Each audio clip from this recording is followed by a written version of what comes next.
Hey guys, LevelCap here, and welcome to another episode of This Week in Gaming. 15 minutes of new Cyberpunk 2077 footage was broadcast live by the developers. It's an abbreviated look at the behind closed door demo that they had at Gamescom earlier this month. Gameplay through one mission is broken down between two distinct styles of play, Netrunner and Solo. The character creator lets you pick from one of three backstories, each of which opens unique options for completing objectives. Instead of fixed classes though, your character skills are based on how you spec them out. So while the demo showed two fairly rigid character loadouts, you're free to mix and match from all of the available skills. The demo takes place in Pacifica, one of Cyberpunk's 6 playable areas. It's home to rival gangs, the Voodoo Boys and Animals. The Voodoo Boys run Pacifica, and the Animals are moving in on their territory. The mission has you dealing with this intrusion. While progressing, you can choose to side with either gang or a Netwatch agent. Netwatch is Cyberpunk's internet police. Now, the solo character build has the strength and weapon skills for going loud. Every firefight with this character is a brute force stomp down with guns and melee combat. The Netrunner build relies more on hacking to create distractions and dispatch enemies from the shadows. A boss fight with a character called Sasquatch shows that major characters can be killed or spared to shape your progression through the story. Keanu Reeves' character, Johnny Silverhand, is also featured throughout the trailer as a background character. He's essentially a ghost implanted in your character's brain.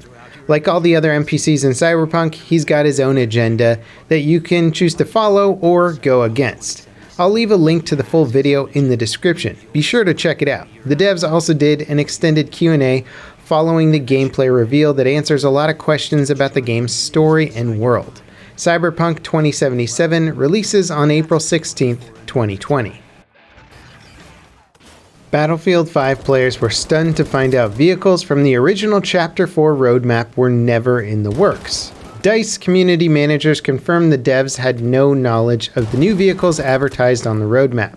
This is after finding out the next major update for the game has been delayed until at least next week. The good news is that DICE's vice president and general manager took to Twitter saying, quote, "We're taking steps back to improve the quality of Battlefield 5 and as a result, making needed changes to our roadmap. Those changes were recently outlined in a blog post on the game's official website.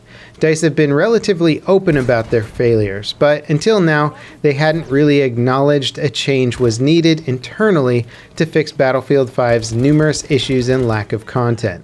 DICE are also creating a Trello board for Battlefield 5 that tracks known bugs, features, and content being worked on up to 3 updates in advance.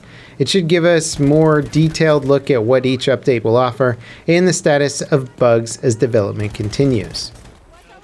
Hunt Showdown's 1.0 release is finally here. After a handful of delays earlier this month, the update made its way to live servers.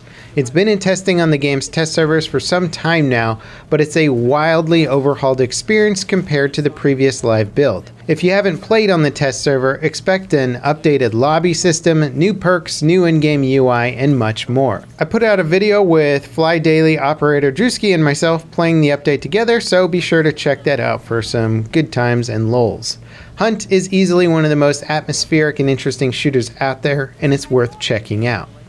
PlanetSide Arena. It's initially a battle royale game set in the PlanetSide universe that pits 300 players against each other with 3 classes to choose from as well as vehicles. The release date was pushed from this past January to March, and now it's expected to launch on September 19th as a paid early access title.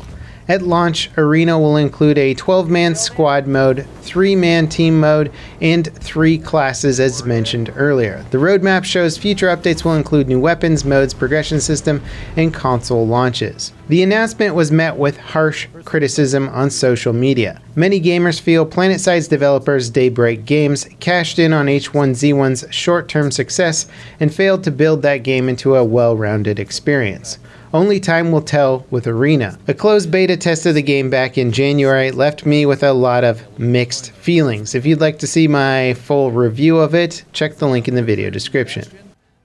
Fortnite's developer reverted a significant nerf to the game's turbo building mechanic made in a recent update. The nerf increased the delay between building individual pieces from 0.05 seconds to 0.15 seconds.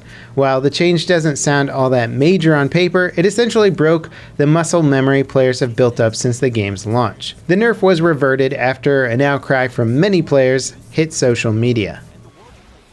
Wraith Voidwalker will include a new area on the map, limited time mode, armed and dangerous, event challenges with free loot, and more. The game's most recent event, Iron Crown, sparked a massive controversy due to its associated loot boxes and items. Hopefully, Respawn don't repeat the same mistake with the Voidwalker event. Ghost Recon Breakpoint is getting a beta, and it kicks off on September 5th. Anyone who pre-orders the game on PC, PlayStation 4, or Xbox One is guaranteed a spot. Uplay Plus subscribers also get automatic access. Beta signups were available some time ago, and select users will get an invite from that. The beta will include 4 regions, 2 story missions, some side missions, and 8 faction missions that rotate daily. Each region will have 3 drone bosses, which are massive automated drones you'll have to take out in a tough fight. The beta ends on the 9th, and I've already got some Breakpoint gameplay out there if you want to check out and see what some of that's going to look like.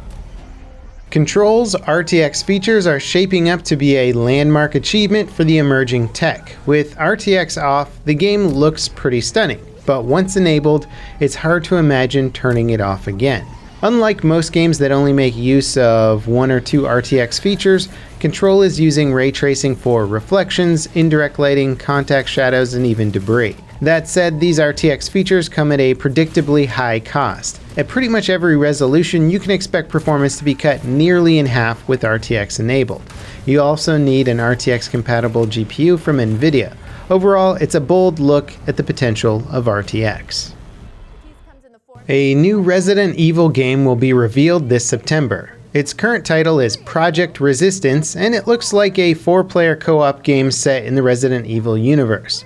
The game's official website doesn't reveal much, but thumbnails from an unlisted YouTube video on Capcom's channel show a few shots from what looks like a cinematic CGI trailer. The game will be revealed on the 9th with gameplay shown during the Tokyo Game Show on the 12th. Valve's proof-of-concept VR demo, The Lab, has been updated to support the physics interactions of their new headset, the Index. Nearly every interactive object in the suite of the minigames has been overhauled to support full physics interactions.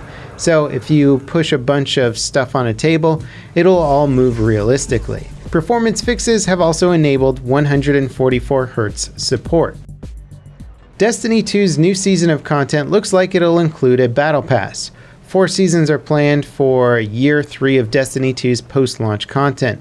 Season 1 kicks off with the launch of Shadowkeep on October 1st. Each season's pass will cost $10 and unlocks a premium tier of unlocks in the season's progression. Items include cosmetics and loot. Co-op shooter Risk of Rain 2 launched on PlayStation 4, Xbox One, and the Nintendo Switch. The game was released out of the blue on Steam Early Access in March and became an overnight success.